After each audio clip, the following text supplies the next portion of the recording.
50 लाख के JDA plot पर कितना एक्स्ट्रा चार्ज लगेगा? मेरी पिछली रील में हमने देखा कि कौन कौन से चार्जेस होते हैं जो आप प्लॉट खरीदते समय ध्यान देने चाहिए।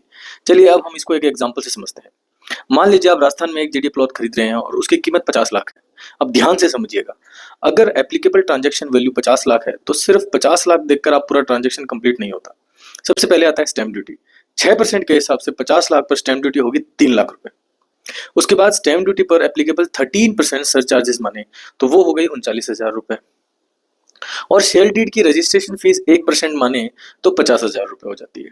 तो 50 लाख के प्लॉट पर इन तीन मेजर गवर्नमेंट कंपोनेंट्स का एग्जाम्पल बनता है, यानी लगभग 3,89,000 एक्स्ट्रा। और आपका 50 लाख का ट्रांजैक्शन हो गया लगभग 53,89,000।